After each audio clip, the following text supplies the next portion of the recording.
Gracias a los que habéis hecho el esfuerzo, Amanda, que ha hecho el esfuerzo de organizar esta charla.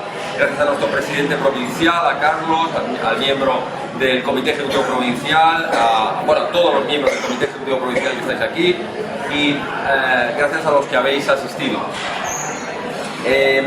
Vamos a ver, sabéis que un poco el formato del modelo de Cañas por España, que es una manera de acercarnos con la política a los jóvenes que tenéis inquietud, ¿no?, por la cuestión política. Hacemos este formato por toda España. Hay una pequeña exposición, una breve exposición, que cada uno de los ponentes pues la enfoca como quiera. No hay un renglón establecido, un guión ni una regla establecida. Y luego hay un turno de intervenciones y de preguntas sobre cualquier tema de los que me haya referido o de cualquier otro tema que vosotros tengáis interés. Mirad, yo me voy a referir a dos cuestiones. Por un lado, a los graves desafíos que tenemos en este momento los españoles, y especialmente los jóvenes españoles, y dentro de los jóvenes españoles, los jóvenes catalanes. Los 4 grandes desafíos. Si tenemos claro los 4 grandes desafíos, vamos a tener claro también qué es lo que debemos hacer. Y esos son los 3 retos que yo os voy a proponer. Tenemos un grave desafío con el secesionismo, el separatismo, insolidario, la ruptura, la división, el enfrentamiento. Pero no creáis que el secesionismo es una casualidad, es una consecuencia. El secesionismo es la consecuencia de una grave crisis, la crisis del patriotismo, de los valores nacionales. El secesionismo existe, se difunde y avanza porque no hay conciencia nacional, porque no somos conscientes de quiénes somos como españoles y a qué nación pertenecemos. Nadie defiende su casa si no es consciente del valor de lo que hay dentro, el valor de su familia, el valor de la historia familiar, el valor de los bienes morales, materiales que conforman esa vivienda, ese hogar. Pues nosotros, como españoles, tenemos que saber que durante años se ha dejado de lado todo lo que significaban los valores de la unidad, del patriotismo, de la nación. Y como se han abandonado, desgraciadamente lo han aprovechado quienes odian todo lo que significan esos valores. Odian lo que significa España, odian lo que significa la unidad, odian lo que significa la solidaridad, muy importante unido a la nación. La nación no es una bandera ni un himno, eso es un símbolo que lo representa. La nación es, sobre todo, una comunión de compatriotas, una unión de compatriotas a lo largo de la historia, que hemos aceptado juntos caminar a lo largo de la historia en un proyecto. Y no todas las naciones tienen el mismo proyecto. El nuestro es un proyecto muy grande, porque es un proyecto que se forjó sobre 2 conceptos fundamentales: la dignidad de la persona, que proviene del humanismo cristiano, y los valores del imperio, algo que es tabú y no se puede hablar, pero el imperio significaba que estabas abierto a la conquista, al descubrir, a abrirte al mundo entero, lo que se ha llamado vocación universal. Nuestra nación, desde el principio, fue una nación con vocación universal. Por eso nuestro idioma llegó y ha llegado a hablarse por más de 500 millones de españoles. Por tanto, primer gran problema en España, el secesionismo y la falta de valores patrióticos. Segundo gran problema en estos momentos, el auge del totalitarismo que representa la ideología de género. La ideología de género es un movimiento político, económico y social que promueven determinados lobbies y que atentan contra los valores y los principios en los que en gran manera se ha basado a lo largo de la historia no solo España, sino lo que significa la cultura occidental. Pero igual que os decía que el secesionismo no es más que la consecuencia de una grave crisis, la ideología de género es la consecuencia de otra grave crisis, y es la crisis de valores. Se han perdido los valores que defienden la familia, los valores que defienden la espiritualidad, la creencia en una religión, en nuestro caso en España, mayoritaria en el cristianismo, pero también en cualquier otro pensamiento que signifique un valor cristiano, un valor espiritual, una concepción por encima del materialismo. Por tanto, la ausencia de valores, del valor de la familia, del valor de la amistad, del valor del honor, del valor del respeto a la autoridad, del valor del esfuerzo, del valor de la jerarquía, del valor del respeto, la pérdida de valores es lo que ha llevado a que triunfe y esté avanzando y se esté consolidando la ideología de género. En definitiva, una ideología que destruye la persona, que destruye la familia y que termina destruyendo la sociedad. Pero hay un tercer gran problema, una tercera gran amenaza, un tercer gran desafío, y vosotros como jóvenes lo tenéis que tener muy presente. Y lo vivís, y lo vais a vivir desgraciadamente en vuestro entorno. Es el desempleo, es la falta de expectativas en el futuro. Se ha empujado a una generación entera a seguir viviendo de sus padres cuando no de sus abuelos. Se les está negando un futuro y por mucho que quieran prepararse, se les están cerrando las puertas. Y cerrar las puertas a un empleo es cerrar las puertas a una vida de dignidad. Poder tener tus propios recursos económicos, ganarte la vida honradamente. Se nos está cerrando la posibilidad para muchas generaciones futuras de tener un proyecto de vida familiar también, porque quien no tiene posibilidad de tener recursos económicos no se puede plantear, o si lo hace es una temeridad, tener una familia y tener hijos con los que no va a poder sostener. Pero ese desempleo es también consecuencia de una grave crisis, una crisis del modelo económico. El modelo económico actual es un modelo en profunda crisis, porque es un modelo que no se sustenta sobre la producción, sobre el crecimiento, sino sobre la especulación.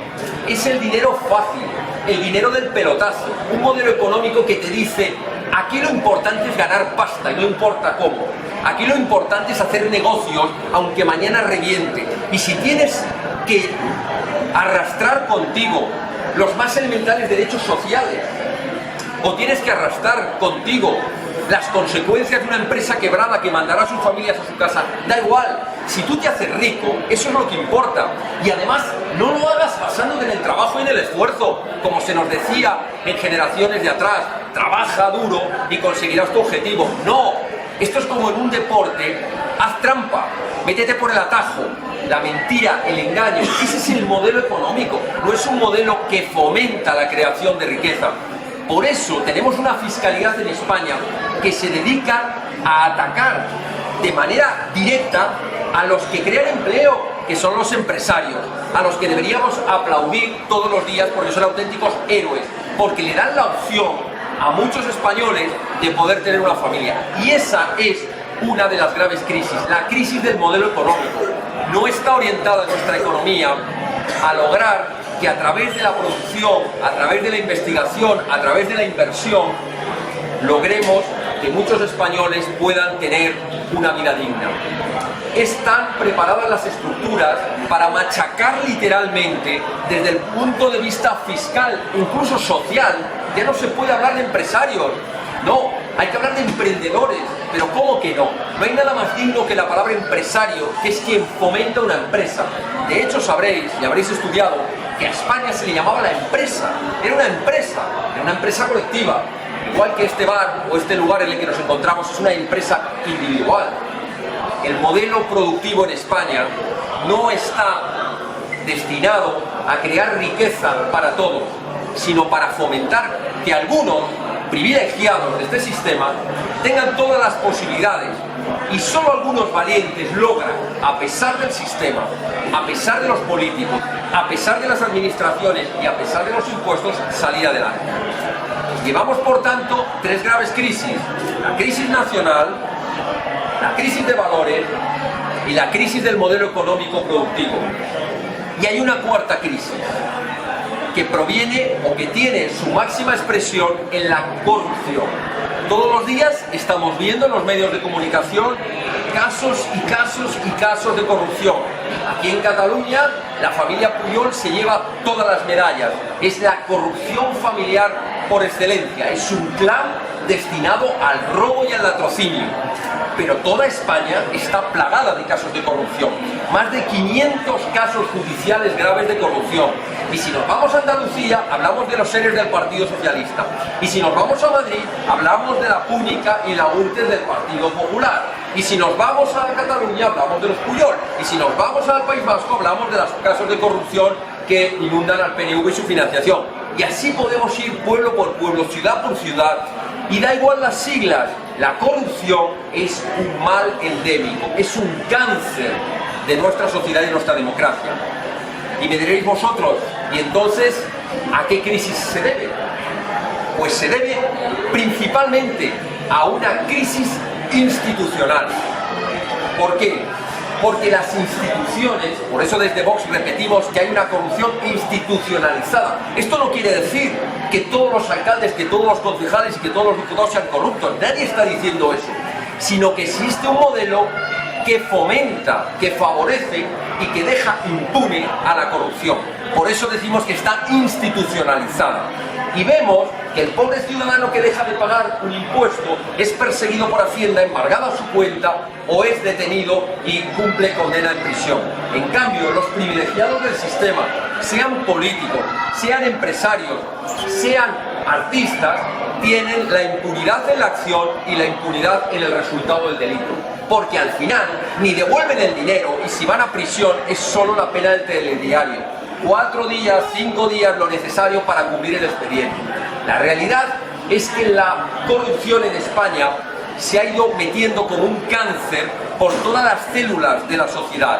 Ahora parece que lo normal es que aquel empresario que quiera hacer negocios con la administración tiene que aceptar el que tiene que pagar una comisión, que tiene que pagar un soborno. Es que si no, no te dan trabajo. Han fomentado, a través de una falta de rigor y transparencia en la contratación pública, a través de una falta de rigor y de limpieza en la financiación de los partidos políticos, han logrado que los fondos públicos terminen siendo utilizados para el negocio personal, para la corrupción de unos pocos. Y en este triste elenco en el que nos encontramos, en esta España del secesionismo, de la ideología de género, en esta España en que nos encontramos, donde la falta de futuro económico para las generaciones más jóvenes y donde además la corrupción está institucionalizada, vosotros, jóvenes españoles y jóvenes catalanes, tenéis que plantearos los siguientes retos. Y nosotros desde Vox os proponemos un reto difícil. Esta no es una empresa de cobardes. Esta no es una empresa de tibios. Esta no es una empresa de cómodos ni de egoístas. Es una empresa de valientes. Y a esa empresa necesitáis poner todo el esfuerzo para alcanzar 3 retos que yo os voy a proponer. El primer reto, el de la formación. Tenéis que lograr la mejor formación en valores, la mejor formación académica y la mejor formación en patriotismo. Necesitamos una generación de jóvenes en España que sean los mejores en todo, los mejores en el comportamiento, los mejores en el deporte, los mejores en el estudio y los mejores en el trabajo. Formación. Pero de nada nos valen buenos ingenieros, buenos camareros, buenos fontaneros o buenos arquitectos si no asumen el reto del compromiso. hay que comprometerse en la lucha política. Sí, en la lucha política, porque nadie nos va a regalar nada y porque lo que está en juego, entre otras cosas, y es la más importante, es vuestro propio futuro. No esperéis que quienes están en el actual sistema os solucionen la papeleta. Harán el negocio suyo, harán la política que les convenga a ellos. Y por tanto, el segundo gran reto es que tenéis que comprometeros. Y hay que comprometerse con causas grandes. Y hablamos de las causas más grandes con las que se puede comprometer una persona, que a mí me gusta resumirlas en dos: España y la libertad. Todo lo que no esté rodeado por ese objetivo prioritario, defender España, defender la unidad, defender la solidaridad, defender la grandeza económica de España, pero todo ello con la libertad de conciencia, con la libertad de educación, con la libertad de pensamiento, con la libertad religiosa, con la libertad de los medios de comunicación, con la libertad económica. Si no hay libertad, no habrá España, tenerlo en cuenta, y no habrá España si no logramos que sea una España de hombres y mujeres libres. Y el tercer gran reto: no basta con estar bien formados, no basta con luchar por esa España. Cuando lo consigamos, cuando cualquiera de vosotros logre entrar, y yo estoy seguro que lo haremos, como concejales en ayuntamientos, como alcaldes, como diputados, cuando consigáis estar al frente de asociaciones, de fundaciones, o cuando en vuestra vida personal y profesional estéis al frente de un trabajo, de una responsabilidad, tenéis que trabajar para hacer a España grande otra vez. Y queridos amigos, y con eso voy terminando, cuando os hablen de España, no es la España sectaria de la iglesia, de los comunistas de Pablo Iglesias, no es la España relativista y de perfil de los de Ciudadanos de Albert Rivera, no es la España cobarde y acomplejada del Partido Popular de Mariano Rajoy, ni mucho menos es la España discutida y discutible del Partido Socialista. De la España que os hablamos es la España que definió el poeta Federico Garat, comandante de la Legión, cuando le preguntaron qué es España, y contestó: España somos tú y yo y el hogar que nos ampara, la tumba de nuestros padres y el jardín de nuestra casa. España es el cielo azul que amanece en tu ventana y esas montañas agrestes que te velan y te guardan. España es el limpio orgullo de la historia de la raza, el incierto futuro en el que pones tu esperanza y esa voluntad de ser español cada mañana. España son tus costumbres y el idioma en el que hablas, y ese pan de trigo que comes también es un poco España. España es el Padre Nuestro que rezas por la mañana y el rojo y gualda que pone ese nudo en tu garganta. España es el pulso alegre de tu sangre alborotada, porque el futuro que es tuyo también lo será de España. España es la fe que tienes en tus padres y en tu casa. Y cuando todos te falten, estará contigo España. ¡Viva España y muchas gracias!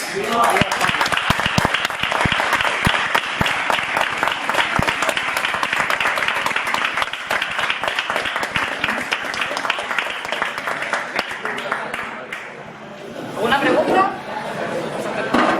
Bueno, primero, muchas gracias por haber venido y un fantástico discurso. Mi pregunta es: ¿cuál es la política en transportes de Vox? La política del transporte. Prácticamente todas las políticas de Vox, yo he podido reunirme y estuve en una asamblea de sindicatos de transportistas. Curiosamente os diré que en una fue en Vallecas, en una sede de Izquierda Unida, rodeado con banderas republicanas y dibujos de Che Guevara, y me dijeron si estaba dispuesto a ir a una mesa redonda para hablar, para debatir con transportistas. No os extrañe, había una serie de camioneros que son de Vox, que creen en Vox, y me dijeron: queremos que vayas allí a debatir. Y allí había del Sindicato de Transportes de Comisiones Obreras, estaban los de Podemos, estaban otra serie de sindicatos. La mayoría os tengo que decir que eran todos de izquierda y algunos de extrema izquierda. Bueno, yo les trasladé lo siguiente: mirad, la política del transporte tiene que ser una en España y además tiene que estar interrelacionada. Por un lado necesitamos que haya planes de infraestructuras a nivel nacional, no como se hacen ahora, que en definitiva están siempre cortando y parcelando según los intereses políticos de cada comunidad. Resulta que si hay que hacer el corredor del Mediterráneo, necesitamos que se ponga de acuerdo la Comunidad Valenciana con la catalana, pero si el gobierno no es del mismo color, no se terminan las autopistas, no se terminan los corredores. Necesitamos que la legislación aplicable sea exactamente la misma, que no lo es, porque si trabajas en la Comunidad de Madrid se te aplica la legislación de transporte de la Comunidad de Madrid, si trabajas en Andalucía, la de Andalucía, si trabajas en Galicia, la de Galicia, con lo cual, como todos sabéis, los camiones solo circulan en una comunidad, se paran y ya no circulan, ¿no? Es decir, es una ironía, pero el transporte es algo que fluye. Lo mismo podríamos hablar de los puertos, exactamente, aunque la competencia es estatal de los puertos, al final se encuentran siempre con las mismas trabas. Las trabas de esta España dividida en 17 legislaciones, en 17 programas y planes completamente distintos, cuando no completamente contradictorios. Pero no podemos olvidarnos, al hablar de política de transportes, del personal que trabaja en los transportes. Y yo les decía a los camioneros, lo primero que hay que hacer es dignificar el trabajo. No hay derecho que en España estén trabajando 14 horas diarias subido a un camión, jugándose la vida, llegando a áreas de servicio donde luego tienen que parar el camión y dormir en el camión porque ya no tienen ni siquiera para pagarse un hostal. ¿Eso cómo se soluciona? Alguno de la izquierda o de la derecha acobardada diría, con subvenciones. Otro, lo que hay que hacer es darles una ayuda económica. Yo les decía que no, y en eso entraba en contradicción. Lo que hay que hacer es, en primer lugar, regular y sancionar el abuso, para que no terminen contratando camioneros de fuera para abaratar el negocio. Digo camioneros porque me centro en el transporte en camión, pero podríamos hablar, lo mismo pasa con los taxis, o lo mismo pasa en los puertos, etc. Necesitamos que se cuide al trabajador español, claro que sí, con una legislación que evite el abuso, que evite la mano de obra barata que viene de fuera.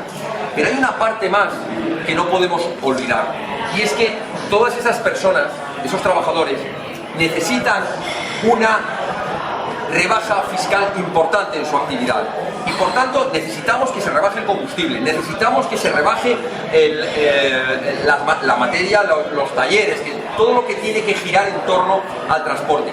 Y alguno dirá, ¿y por qué ese sector y otros no? Pues porque el transporte son como las venas de un cuerpo.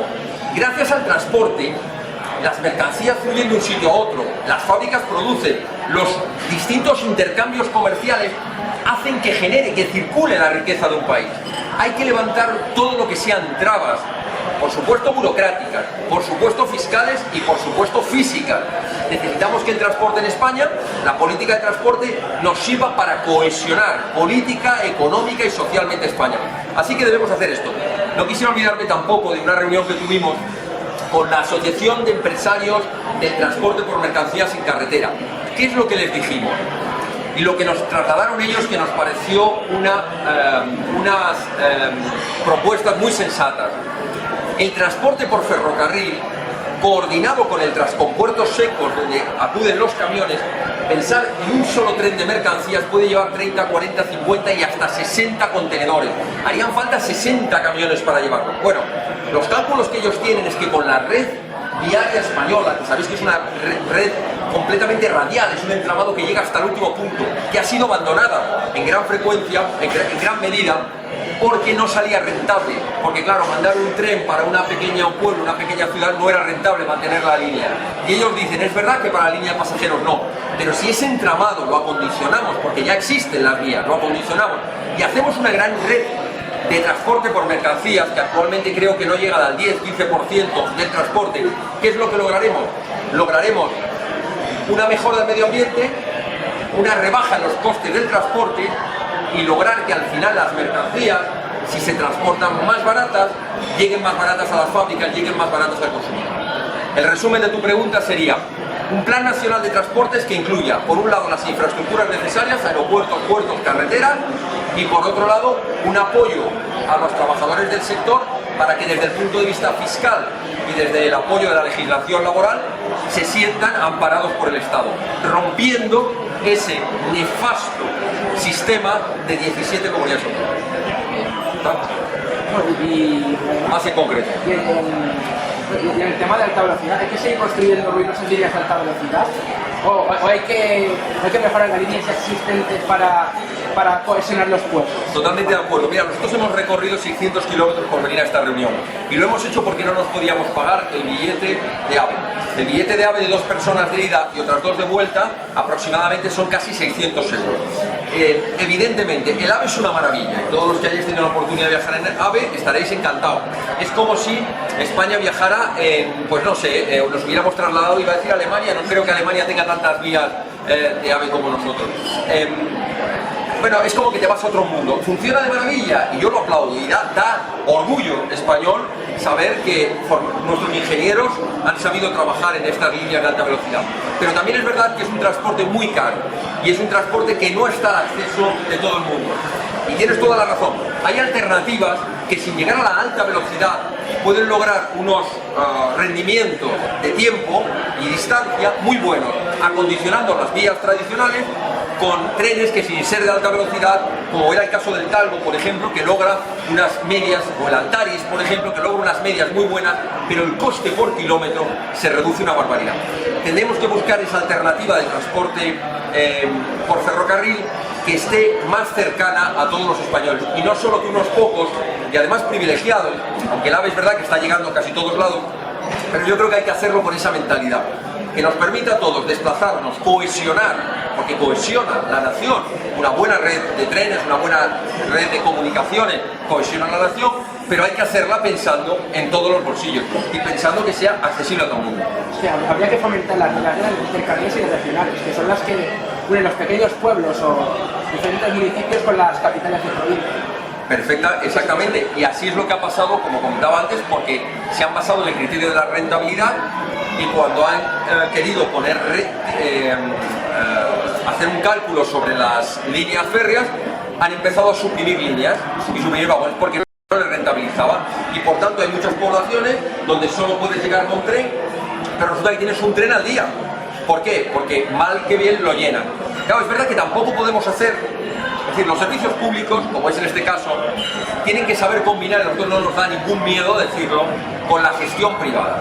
Es decir, esto de que saltan, ¿ya quieren privatizarlo? A ver, lo que nosotros queremos es que haya el mejor servicio al ciudadano. A mí me da igual si cuando me operan el hospital es privado o público. Me da igual, hombre, siempre que no es que no me cueste.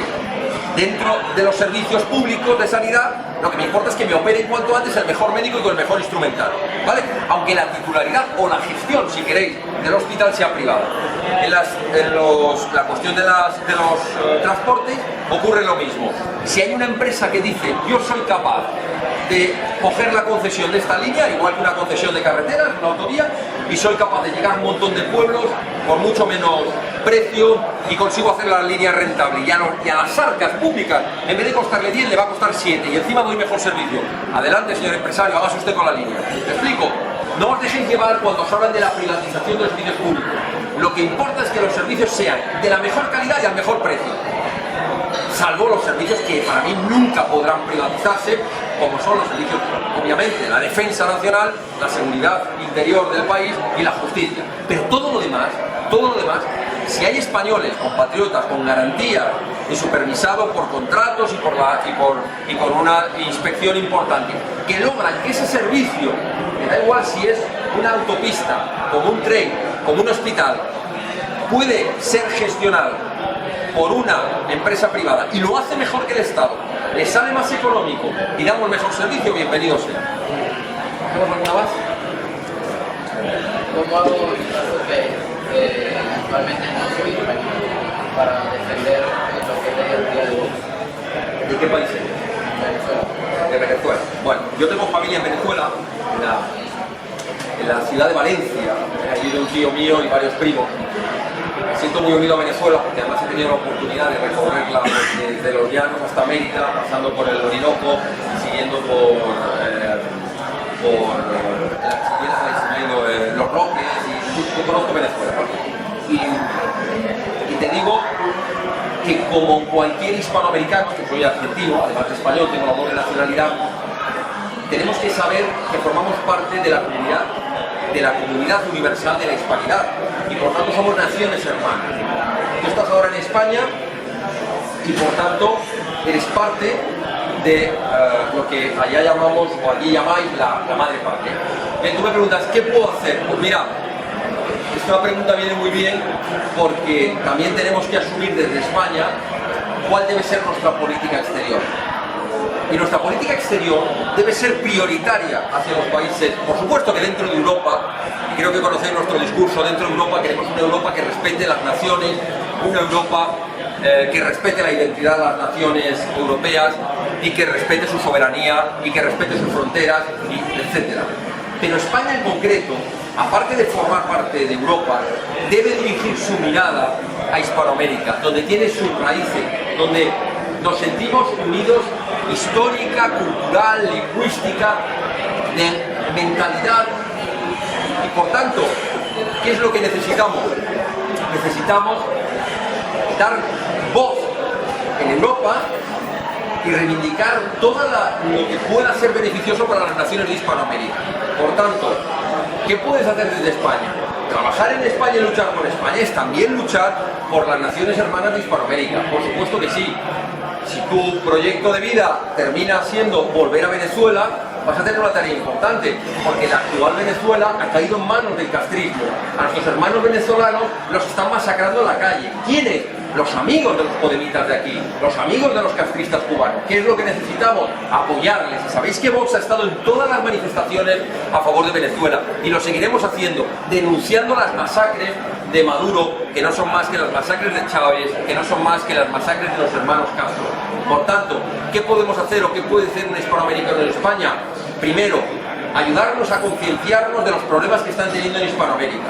Luchar desde aquí por hacer una España mejor, porque también una España más fuerte va a ser una gran ayuda para las naciones de Hispanoamérica.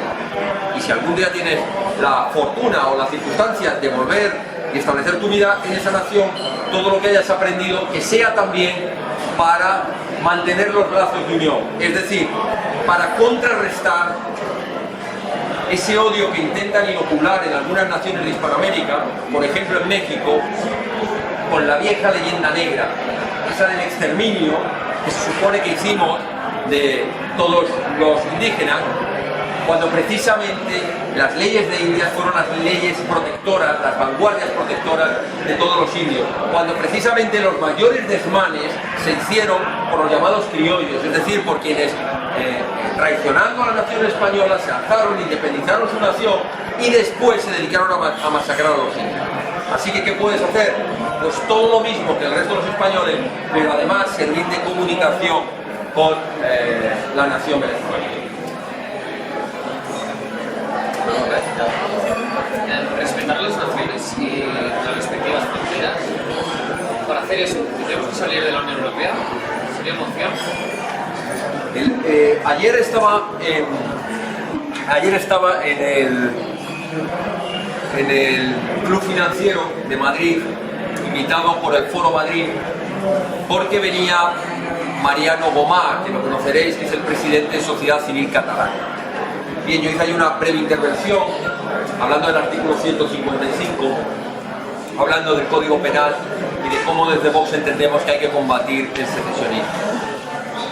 Cuando termina esa charla, se me acerca uno de los presidentes de las distintas fundaciones y asociaciones que estaban allí y me dice: a mí me encanta lo que defiende Vox, en lo único que no estoy de acuerdo es en vuestro antieuropeísmo. Y yo le dije: me va a perdonar, pero está equivocado. Si hay alguien que ama Europa y que defiende Europa, somos los españoles. Europa no se concibe sin España. España está enraizada en Europa. Que se lo pregunte a nuestro rey Carlos I y V de Alemania. Que se lo pregunte cómo entendía Europa Juan Felipe II. Pero Europa es una cosa y la Unión Europea es otra muy distinta. Europa es una tradición de muchos siglos. Europa es la civilización occidental.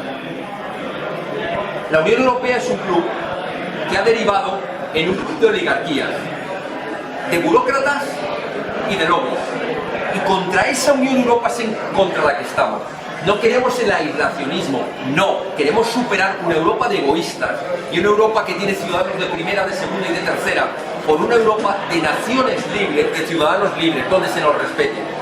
Por tanto, tu pregunta: ¿hay que salir de la Unión Europea? No, hay que transformar la Unión Europea. Hay que combatir esta Unión Europea. Y hay que hacer que esta Unión Europea sea realmente la que defienda Europa, no la que se esté cargando Europa, abriendo sus fronteras y dejando que otras civilizaciones y otras naciones que son enemigas acérrimas, enemigas históricas, como es el islamismo, de lo que representa Europa, terminen destruyendo Europa. Lo diríamos en una frase, si estuviéramos en una campaña electoral: si queremos salvar Europa, es urgente cambiar esta Unión Europea. Primero, buenas tardes y muchas gracias. Más fuerte porque no tengo libertad allá atrás. Bueno, primero, buenas tardes y muchas gracias por venir.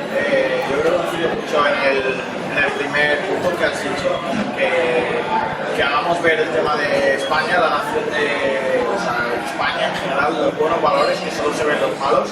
Pero ¿cómo se podría hacer llegar todos esos valores? Yo creo que todos los que estamos aquí más o menos lo tenemos un poco claro, muchos extranjeros que hemos o leído, nos hemos informado más allá de lo que hemos aprendido en el colegio.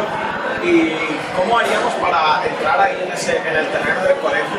Una educación que está causada por todo, o sea, totalmente por la izquierda. O sea, ¿cómo seríamos capaces de entrar ahí? Que yo creo que es uno de los puntos más importantes, porque es donde la gente por primera vez empieza pues, un poco a preguntarse qué es España y seguramente la primera opinión que tengan, si no les ha llegado de casa, que hay mucha gente que sus padres son jóvenes de igual, seguramente la primera opción que les llegue del colegio sea mala. O sea, ¿cómo seríamos capaces de entrar ahí?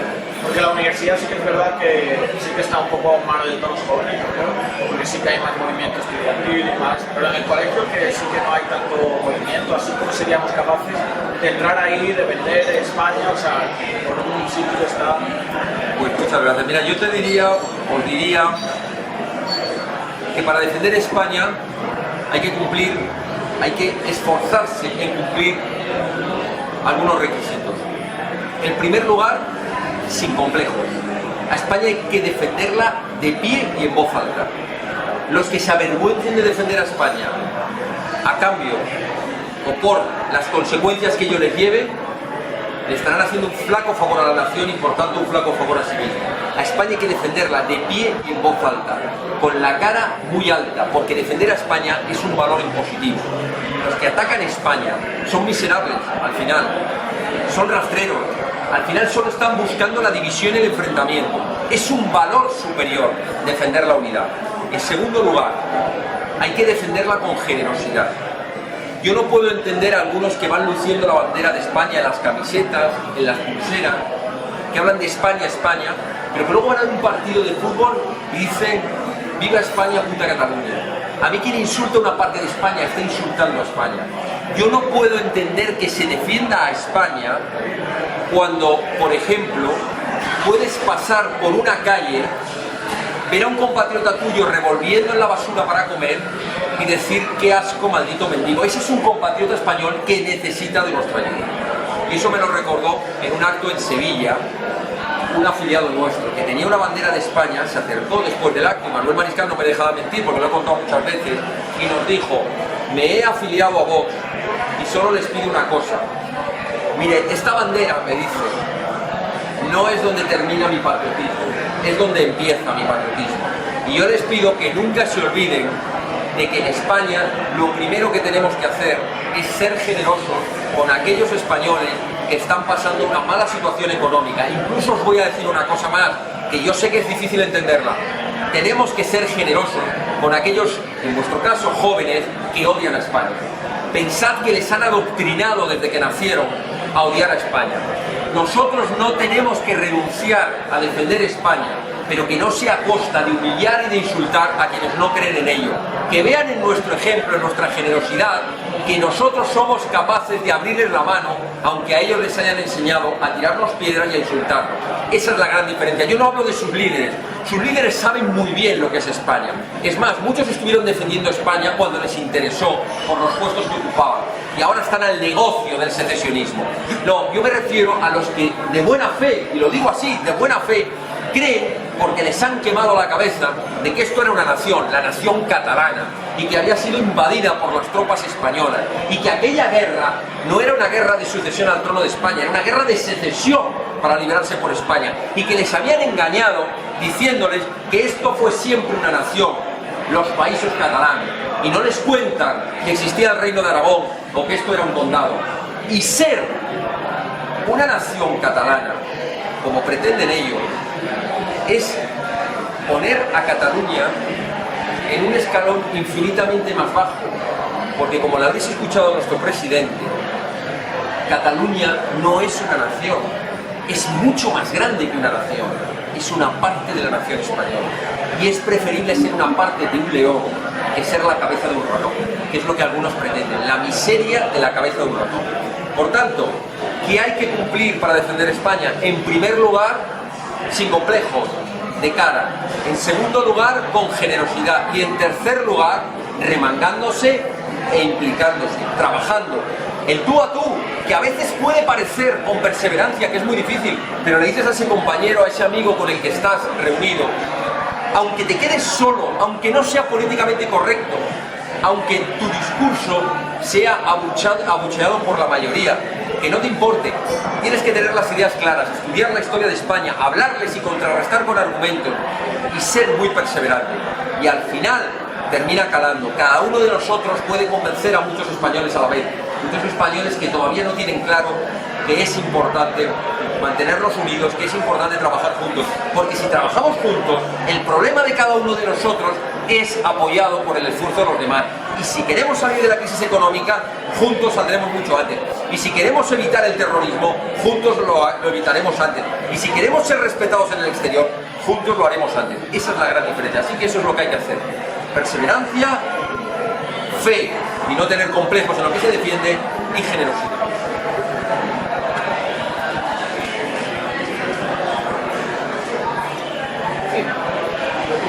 Más fuerte, ¿no? La implantación del servicio militar obligatorio es una pregunta que la verdad es que nos la han hecho en muchas provincias. Hay una ponencia, la ponencia de defensa de Vox, que fue coordinada por un general de división, varios coroneles, varios capitanes, asociaciones militares, y estudiamos a fondo todo lo que significa el servicio militar, lo que significa la defensa nacional. El servicio militar ha tenido, y os habla quien ha estado en el servicio militar, además como voluntario de una unidad de operaciones especiales del servicio militar, y es uno de los momentos de mi vida en los que me siento más orgulloso. Para mí el servicio militar tenía unas grandes virtudes. Lograba cohesionar a la nación, lograba abrir socialmente, y personas de distinta condición política, social, cultural, geográfica. Yo he tenido compañeros que eran cabreros en su vida y he aprendido mucho de ellos, porque cuando hacía frío en la montaña, hemos pasado mucho frío, ellos te enseñaban técnicas, cómo controlar el frío o cómo comer determinadas plantas. Y hemos convivido universitarios de Madrid con personas de pueblos, de la costa. Engrandecía muchísimo, te hacía grandes amistades. Mis mejores amigos pues están casi todos, una parte en Vox y otra parte en aquellos amigos de la vida. Pero los servicios militares tenían una razón de ser, la llamada gleba, obligatoria o forzosa, cuando los ejércitos necesitaban mucho número de tropas, porque el armamento y la tecnología era menor. ¿Cuál es el modelo que proponemos? Vox propone un modelo de fuerzas armadas mixto, entre fuerzas profesionales y reserva voluntaria. Pensad que dentro de las fuerzas armadas, dentro del servicio militar, muchos íbamos encantados, porque aprendíamos, porque nos sentíamos útiles a la patria, pero muchos otros iban a gran disgusto, porque a lo mejor habían perdido una oportunidad laboral, porque no les gustaba la disciplina, porque no se sentían a gusto con lo que estaban haciendo, les molestaba dormir en una litera o tener que dormir en el campo. Por tanto, era contraproducente, porque al final el resultado es que terminaban volviéndose anti-fuerzas armadas, odiando a las fuerzas armadas. El modelo que proponemos nosotros es un modelo que en primer lugar necesita una importante dotación económica. España está en el 0,7% de PIB de gasto presupuestario. La OTAN, como sabéis, nos ha recomendado a todas las naciones de la OTAN llegar como mínimo al 2%. Somos la penúltima nación, creo que solamente Holanda de la OTAN estarían fuera o por debajo de ese porcentaje nuestro del 0,7%. En primer lugar, dotación económica suficiente. Por tanto, hay que recortar gastos políticos innecesarios y otras muchas partidas en las que se está derrochando los recursos en España. En segundo lugar, hay que dotar a las Fuerzas Armadas del personal y del material necesario, la fuerza profesional. Y luego hay que abrir la reserva voluntaria, que para los que no lo conozcáis o hayáis oído, en España existe una ley de reserva voluntaria. Si estuviera aquí algún político de turno me diría, oye, es que eso ya lo tenemos. El problema es que tenemos la teoría, pero no tenemos luego la dotación económica. ¿Y en qué consiste? En que todos aquellos jóvenes que quieran se puedan presentar a las pruebas de acceso y durante un tiempo de su vida, que además puede ser por periodo, por ejemplo, pues 2 meses al año, 1 mes al año, puedan entrar en las Fuerzas Armadas, aprender desde sus unidades, aprender a integrarse, conocer la prueba y sin desconectar con su vida. Incluso con un pequeño sueldo que les permita, si tienen familia o tienen cargas, obligaciones económicas, poderlo mantener. ¿Eso qué consigue? Pues mirad, hay países como Alemania que tienen una masa itinerante de cerca de 50.000 hombres y mujeres que son reservistas voluntarios y que logran apoyar a las Fuerzas Armadas de manera activa todos los años. Por tanto, ese es el modelo. Es un modelo profesional y que luego permite a todos los jóvenes que lo deseen incorporarse a las Fuerzas Armadas durante un determinado periodo, más o menos largo, en unidades más operativas o menos operativas, desde que quiere estar en la oficina hasta que quiere estar pegando barrigazos en el barco. Tener todas las posibilidades, repito, mediante pruebas de acceso y dependiendo de quién, según conocimientos, según la formación que tenga cada uno, según las aptitudes físicas, encuadrarlo en unas unidades u otras. Con eso se logra. Punto primero, aumentar la eficacia de las Fuerzas Armadas. Punto segundo, lograr una mayor cohesión anímica, si queréis, entre las Fuerzas Armadas y la sociedad. Y por tanto, que la sociedad entienda que la defensa nacional es cosa de todos. Y por tanto entienda que cuando tiene que pagar impuestos, una parte tiene que ir también a nuestras Fuerzas Armadas, que son la garantía, como sabéis, del artículo 8, de la soberanía, la integridad, el ordenamiento constitucional y la libertad de todos los españoles. Así que ese es nuestro modelo.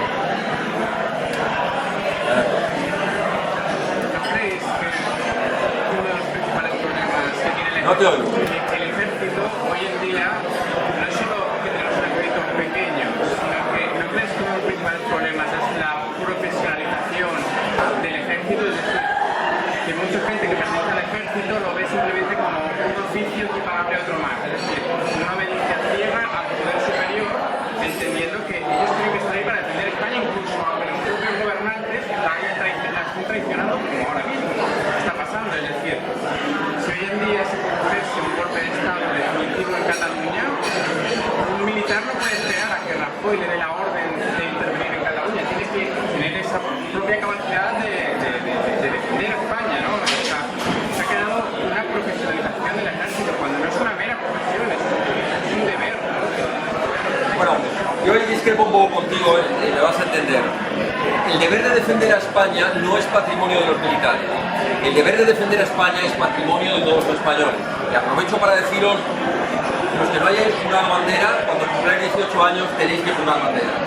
Tenéis que hacerlo como este fin de semana pasado, el sábado, que acompañamos a muchos, a un grupo de jóvenes afiliados y simpatizantes que juraron, o como en mi caso, o en el de Manuel, que me acompañó, renovamos el juramento a la bandera en las llamadas juras civiles que organizan los distintos acuartelamientos por España. Y nosotros le hemos pedido a los presidentes provinciales que promuevan, y creo que aquí habéis tenido una en el cuartel del Brut hace poco, no sé si el fin de semana pasado, que hubo una jura. Hay que organizar juras civiles. ¿A qué viene esto? A que la defensa nacional no es patrimonio de los militares. Defender a España nos corresponde, es una obligación, es un deber moral, patriótico, de todos y cada uno de los españoles. Las Fuerzas Armadas son una parte de la sociedad española a las que se le ha encomendado la custodia, además de la enseña nacional, del poder coactivo de la fuerza, de las armas. Por tanto, tú hablas de profesionalización y yo quiero unas Fuerzas Armadas profesionales, pero entiendo tu pregunta, porque la profesionalización de las Fuerzas Armadas nunca debe estar reñida, y está ocurriendo actualmente, con la vocación militar. No podemos tener un ejército mercenario, donde yo te pago un sueldo y te digo dónde tienes que disparar. Y hoy disparas contra unos y mañana disparas contra otros. Es decir, no puede ser un ejército que no tenga valores y que su principal misión aparte de la técnica, aparte del conocimiento de la defensa, es defender esos valores que representa España, a la que el resto de los españoles, repito, les hemos encomendado una parte de la defensa nacional. Cuando juras bandera, los que lo hayáis hecho lo sabréis, el juramento dice, juras o prometes defender a España hasta la última gota de tu sangre. Ese es el juramento militar. El civil tiene una pequeña variación, dice, juras defender la Constitución, juras defender a España hasta las últimas consecuencias, pero el juramento tradicional es ese.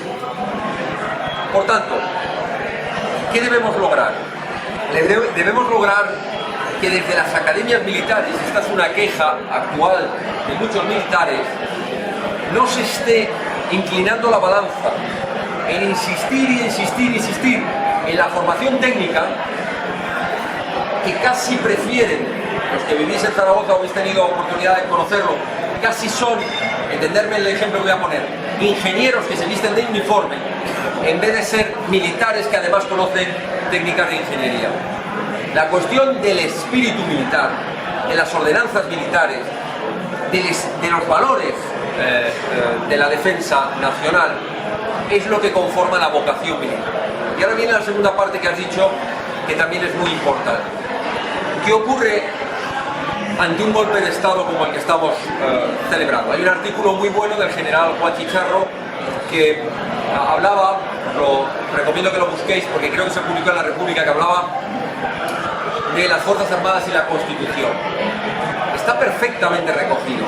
En primer lugar, debe actuar el gobierno de la nación, instando los poderes del Estado.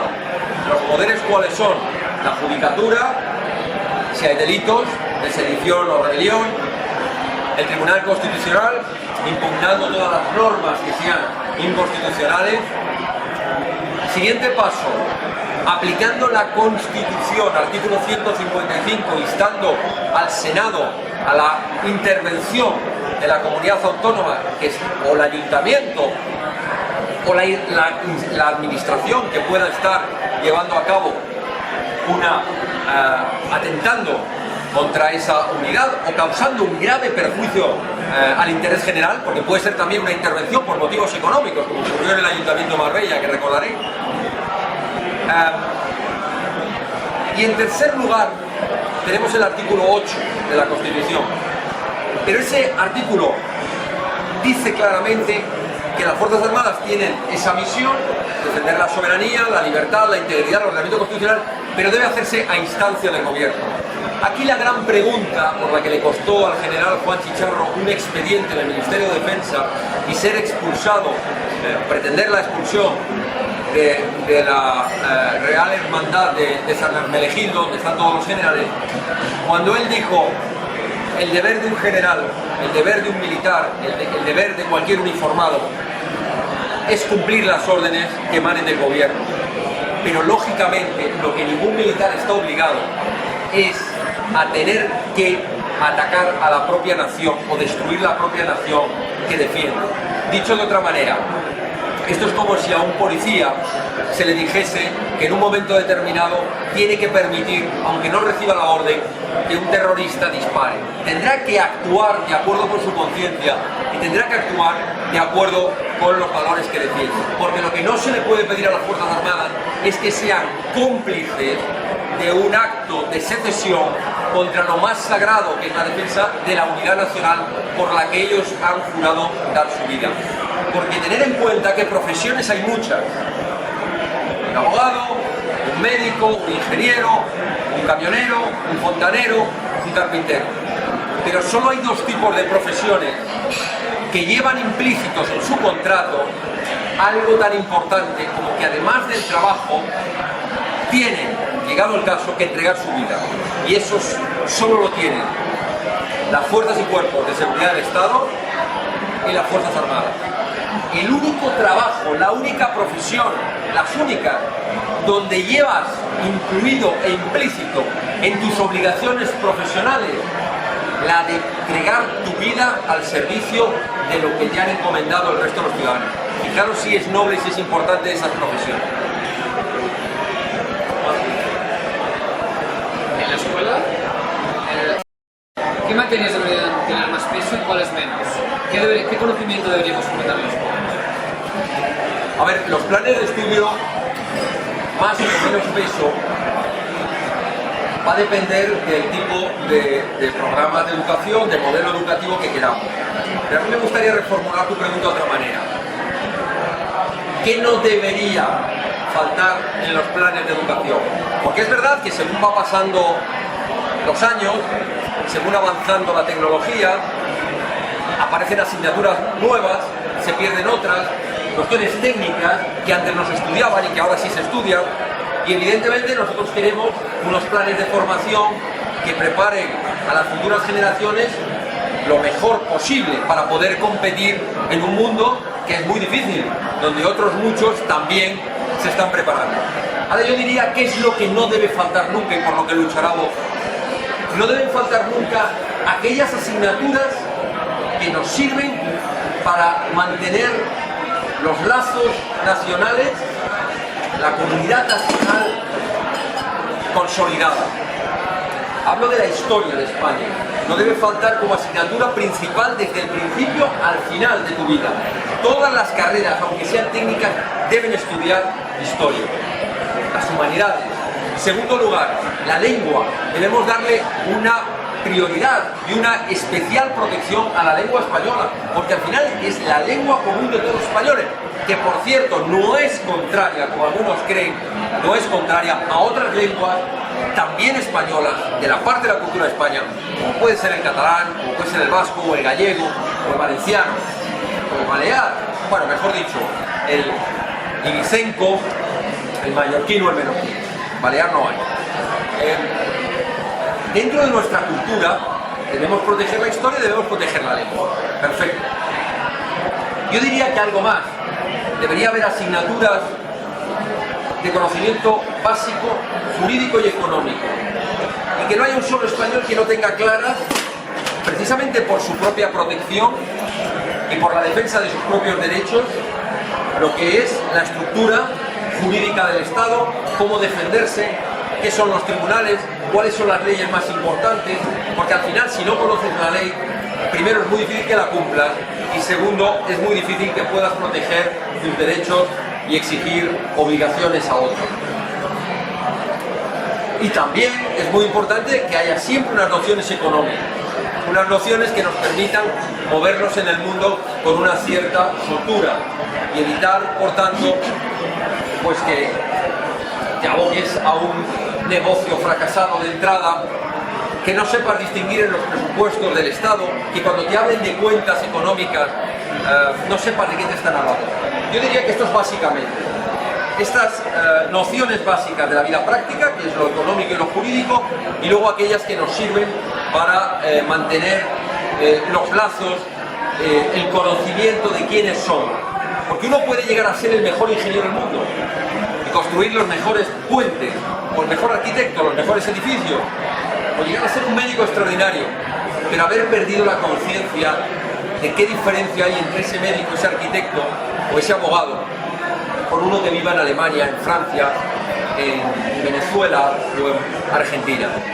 Si no conoce su historia, si no conoce su lengua, si no conoce sus raíces, por supuesto también hablamos de la geografía, no como ahora que te hablan de los ríos y parece que el río solo entra dentro de tu comunidad, solo te hablan del el conocimiento del medio, le llaman, ¿no? Que es del medio en el que te mueves, que poco más o menos te enseñan la geografía que hay en el jardín de delante de tu casa y poco más. Tienes que conocer los ríos, los parques nacionales, la cultura, la historia, todo lo que tiene que ver con el patrimonio histórico-cultural español, que es fundamental, porque es una manera de hacerte más patriota. Cuando tú empiezas a estudiar la historia de España, cuando empiezas a estudiar su cultura, y empiezas a ver que hemos tenido magníficos pintores, magníficos navegantes, magníficos músicos, que hemos tenido poetas, que hemos tenido todo tipo de profesiones y de oficios maravillosos, te das cuenta de que ser español es algo muy grande, porque no todas las naciones pueden tener ese mismo orgullo, porque no todas las naciones pueden tener un patrimonio histórico, artístico, cultural, social, lingüístico tan grande como es España. Por eso, esas son las los conocimientos básicos que no deberían faltar nunca dentro de un plan de formación. Y por cierto, aprovecho para decir, los planes de formación se tienen que hacer a largo plazo, se tienen que hacer como 20, 25 años como mínimo. No puede ser que cada 4 años se esté pegando un bandazo según el gobierno que venga y se estén cambiando los planes. Así es imposible. Es como si una empresa hiciera un plan de viabilidad de su negocio y cada mañana el empresario decidiera cambiarlo. Es imposible. No sabes ni a qué atenerte, los planes, ni los profesores, ni los alumnos. No llegas a ningún sitio si tú vas marcando la ruta cada 5 minutos, porque cada vez irás apuntando en una dirección. Se tiene que hacer con vocación de futuro, pensando a largo plazo. Y solo hacer cambios que mejoren el sistema, no bandazos políticos para el adoctrinamiento político como consecuencia de los cambios políticos en España. Perdón que insista, pero ¿y también cree que los profesores deberían tener una nota de corte más alta, que debería ser más difícil ser profesor? Sin lugar a dudas, mal vamos con tener unos buenos planes de educación y la mejor voluntad de estudio de los alumnos si quien dirige el aula es un burro, o lo que es peor, si quien dirige el aula es un político disfrazado de profesor. Porque la educación, lo primero que hay que hacer es limpiarla del adoctrinamiento político, especialmente del adoctrinamiento del secesionismo. Y lo vemos en Cataluña, y lo vemos en el País Vasco, y lo vemos en Valencia, y lo vemos en Baleares. Ese adoctrinamiento de los políticos convertidos en profesores. Eso en primer lugar, limpiar de la politización negativa. Porque yo cuando me hablan de la política en sí no es buena ni mala, es como un cuchillo. Si la política que hacen es la política de los valores, del patriotismo, si es la política de la honradez, de la sensación, del esfuerzo, la política del sacrificio, bienvenida sea la política. Si la política que enseña es la de odiar, la de mentir, la de tergiversar la historia, la de España nos roba, la de somos catalanes antes que ninguna otra cosa y odiamos a todo el resto, esa no es una política negativa. Por tanto, lo primero, limpiar de profesores politizados. Lo segundo, hay que lograr, por supuesto, que los maestros lleguen al nivel que tenían hace unas décadas, donde ser profesor de un instituto público eran catedráticos del instituto público, tenían un altísimo nivel de formación. Y hay que lograr que los profesores universitarios dejen de ser grupos endogámicos, es decir, profesores que van nombrando a sus correligionarios, a sus amigos, castas cerradas, donde no llega el que más sabe, donde no llega el que supera las oposiciones por conocimiento, por rigor y por experiencia. Llega el que es amigo del catedrático, el que es amigo del decano, el que se mueve políticamente como una serpiente entre las aulas. Necesitamos, por tanto, la mayor profesionalización, la mayor calidad del profesorado, el menor, por no decir el cero adoctrinamiento político, y por tanto que lograremos que quienes se dirigen a sus alumnos lo van a hacer con la categoría, con el nivel necesario. Y luego añado una cosa más, y hay que proteger socialmente al profesorado. Los profesores, como sabéis, tienen el mayor tasa de baja laboral por cuestiones psicológicas, por depresiones y por la presión que soportan, porque no se les protege. Cualquier padre chiflado que llega a un aula y le pega 4 gritos a un profesor porque a su hijo, que a lo mejor es un bandarra y un pavo y un maleante, ese profesor, si se atreve a echarle a patadas al padre del aula, tiene un verdadero problema. Hay que proteger legal y socialmente, y hay que dignificar la profesión de profesores.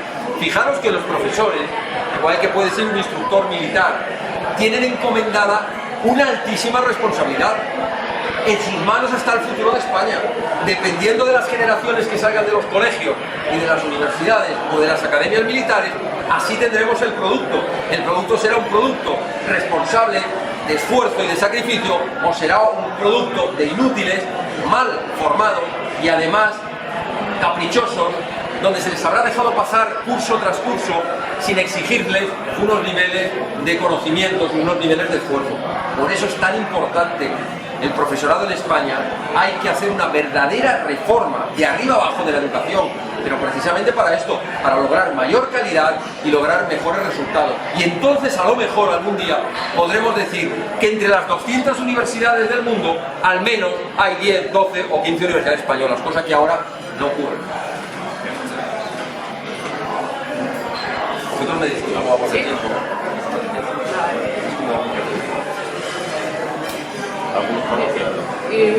Javier, la última pregunta me parece. Te quería preguntar, ¿cuál tiene que ser nuestra actitud delante de los grupúsculos que todavía quedan, que rememoran el falangismo? Que aquí en Cataluña, con el tema independentista, en los últimos años han cogido un cierto auge. Bueno, vamos a ver, yo lo digo desde el máximo respeto. Yo no utilizaría nunca grupúsculos, si es significativo de grupo pequeño, pues es una calificación. Yo no utilizaría nunca una descalificación. A mí me parece muy respetuoso y yo no entro allá cada cual quien pueda pertenecer a grupos políticos, bueno, para entenderlos coloquialmente, ¿no? Que puedan considerarse pues, de la extrema derecha, ¿no? Para entendernos, ¿no? Es decir, vosotros conoceréis, pues no hay por qué mencionar ninguno, pero de distintos grupos. Yo lo hago siempre desde el máximo respeto, porque quiero que me respeten a mí también, y además espero que algún día vengan a nuestro proyecto. Puedo tener mi opinión personal sobre lo que han logrado o no hacer a lo largo de muchos años. Algunos llevan toda la vida y no han salido de un autobús, es decir, de llenar un autobús o una plaza o un taxi, pero bueno, eso es mi opinión personal, allá ellos. Lo que yo nunca haré será criticarles, porque casi prefiero a alguien que está intentando, aunque esté equivocadamente, o salga del sota caballo rey. Sota caballo rey quiero decir que yo he tenido que estar en muchas reuniones con grupos que me cuentan, oye, vamos a coleccionarnos y tal, y mirar, tristemente no salen del sota caballo rey, es decir, no salen de viva España, no al aborto sí a la vida, abajo el secesionismo y no me gusta el voto. Vale, y ahora vamos a hablar de política de transporte. Eso no interesa. Ahora vamos a hablar de política educativa. Es que eso no me lo he estudiado. Hablemos de impuestos, hablemos de patrimonio. ¿De qué hablamos con vosotros? Porque es que solo a mí en España, en la vida, pero ¿qué más hay detrás de todo eso? El gran problema es que todos estos grupos no tienen un contenido político sólido, no tienen una respuesta a las necesidades de España.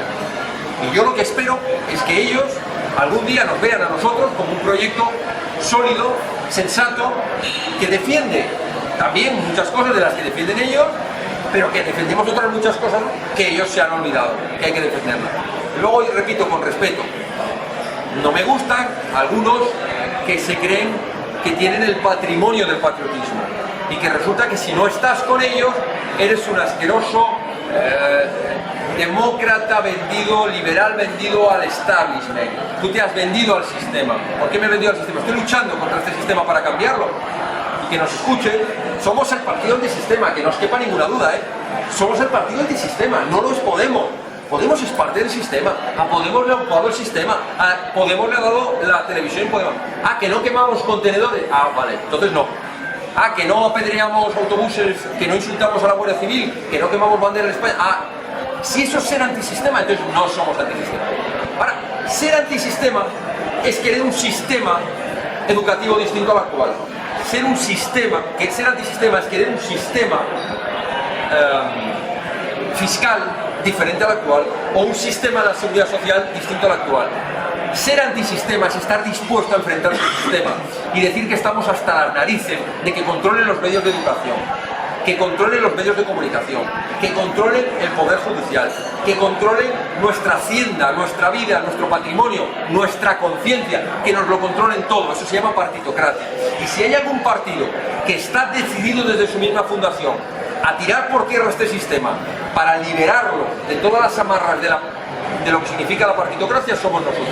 Y esos grupos a los que te refieres, pues ojalá terminen viendo en nosotros y que se unan, que tendrán las puertas abiertas, porque aquí no se las cerramos a nadie que venga de buena fe a luchar por lo que os he comentado al principio y que vosotros tenéis muy claro: España y la libertad. Y yo quisiera acabar, si es que esta es la última pregunta, ¿no hay algún joven más que tenga alguna pregunta? Que no se quede, por favor, sin hacerla. Adelante. Más fuerte porque no te oigo ni yo, que estoy aquí delante. Ha comentado que una de las principales crisis que hay en España es esa crisis patriótica. Yo creo que una gran parte, digamos, de culpa en ellos es el tema de la historia, ¿no? De cómo se trata la historia. Ha comentado el tema de la leyenda negra, podríamos ir con la ley de memoria histórica, por ejemplo, ¿no? Vox, por ejemplo, ¿qué haría? Aparte de derogar la ley de memoria histórica. O sea, aparte de... Bueno, vamos a ver, hemos hablado de que hay que hablar de la historia de España, hay que conocer la historia de España, que es una de las grandes deficiencias de todos los españoles. Yo me incluyo el primero, es decir, yo me dedico a coleccionar historia de España, debo tener 15 o 20 colecciones de 20 tomos cada una de historia de España. Me encantaría podérmelas leer todos y compararlas, porque hay que aprender mucho de la historia de España, y cada vez que abres una página de historia todavía dices qué orgullo ser español. Sí, que cometimos errores, claro que los cometimos, pero ¿quién no lo va a cometer? Lo cometimos las personas, pues las colectividades mucho más. Pero hombre, es que hay que verlo en comparación con el resto del mundo. Y tú me hablas de qué hay que hacer, pues hay que meter la historia de España con seriedad en los planes de educación, ya lo hemos hablado. Hay que fomentar la historia de España en otros ámbitos de difusión que son importantes. Por ejemplo, promoviendo documentales de la historia de España, promoviendo y ayudando a que haya películas que hablen de la historia de España, que se conozca, por ejemplo, quién es Blas de Lezo y lo que fue la batalla de Cartagena de India, por ejemplo, que es un orgullo como españoles poder hablar de eso y de tantas y tantas aventuras que hemos hecho los españoles a lo largo de la historia. Me hablas de la ley de memoria histórica. Yo le digo que es la que yo denomino la ley de la desmemoria o de la amnesia histérica, porque al final consiste en tener amnesia, en olvidarse de una parte de la historia y de la que te acuerdas, además la cambias y la tergiversas.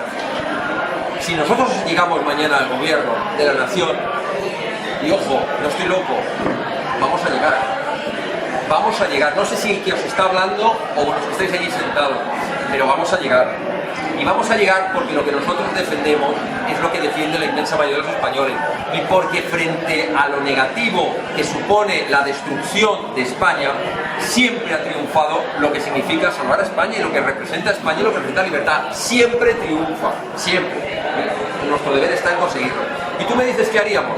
Mira, si yo ahora mismo dependiera de mí, yo no la derogaría, la ley de la memoria histórica, la modificaría. ¿Sabes para qué? ¿Queréis ley de memoria histórica? La vais a tener hasta en la sopa. Vamos a hablar de la memoria de España. Oiga, ¿pero qué dice usted? De toda la memoria de España. Y nos vamos a remontar hasta Atapuerca. Y de Atapuerca ahora vamos a hablar de la historia de España, de toda la historia de España. Y vais a saber lo que es la memoria de España. Y la vamos a meter en los planes de educación, y la vamos a meter en los medios de comunicación, y los vamos a meter en los libros de historia. Y si es necesario, le mandamos a cada español un libro a su casa con el resumen de los hechos más importantes de España. Memoria histórica, sí, claro que va a haber memoria histórica, pero memoria hasta que los españoles saquemos matrícula de honor en la historia de España. Una historia de España no tergiversada, con lo bueno y con lo malo, pero una España que nos pertenece a todos. Pensad que esto es como una familia, donde, como en todas las familias, hay hechos y hay familiares que han hecho cosas buenas y otros que las han hecho menos buenas y otros incluso malas. Pero en la memoria colectiva, el conocerlo te ayuda. Lo bueno te tiene que servir de ejemplo para seguir adelante y para mejorar todavía más. Y lo malo, para no volver a caer en los errores. ¿Quieren que hablemos de la Guerra Civil Española? Hablemos. La más triste de las situaciones en las que se puede encontrar una nación. Una guerra fratricida entre hermanos. Y no van a lograr, por lo menos nunca lo van a conseguir de Vox, que hablemos de bandos. Para nosotros la guerra la perdimos todos los españoles. Porque desde el momento en que los hermanos de una nación, unos con unas ideas, otros con otras, unos acertados, otros equivocados. La guerra civil, cualquier guerra civil, es un verdadero fracaso colectivo. Y evidentemente se hicieron barbaridades, se hicieron. Claro que sí, por los dos bandos. Cada uno tendrá su opinión sobre quién actuó con más o con menos legitimidad. Pero lo importante es sacar la conclusión, primero, de que tenemos que lograr que no se vuelva a repetir, y en segundo lugar, que tenemos que cerrar cualquier lazo, cualquier cicatriz del pasado, cosa que algunos están empeñados en reabrir y reabrir y reabrir las heridas. Así que memoria histórica, sí, pero que se haga con seriedad, completa, con veracidad, y la memoria que hable sobre todo ensalzando todo lo posible las cosas que nos van a hacer ser más grandes, estar más unidos y hacer que nuestra historia de aquí en adelante sea todavía una historia de la que podamos estar más orgullosos. Si no hay más preguntas, yo insisto y reitero, os agradezco que estéis aquí, os agradezco a los que trabajáis en Vox, en esta tierra española tan querida, en esta provincia de Barcelona tan complicada, en la que tenemos puesto la cabeza, los ojos y el corazón, los españoles de toda España, los españoles de buena fe, donde desde Vox nos sentimos heridos como algo propio. Yo le decía el otro día en esta conferencia, en esta mesa redonda, en esta charla donde estuvo el presidente de Sociedad Civil Catalana, yo le decía que había dos cosas que había dicho que a mí no me gustaban. Y voy a terminar con ella. Él habló del problema de Cataluña y del pueblo catalán. Y yo le dije, de ninguna manera. Esto no es el problema de Cataluña, esto es el problema de España, porque lo que está en juego es una parte de España. Y por tanto, es como si una persona dijera, el problema de mi mano no me afecta, el problema de mi pie no me afecta. Te afecta, porque es una parte inseparable que conforma tu nación. Y en segundo lugar le dije que no me hable del pueblo catalán, ni del pueblo gallego, ni del pueblo madrileño, que me hable del pueblo español. Que el pueblo español es tanto el pueblo que vive en Cataluña, los catalanes, como los que viven en Galicia, los gallegos. Pero al final, la condición de pueblo al que nos corresponde, entre otras cosas, la soberanía nacional, es el pueblo español.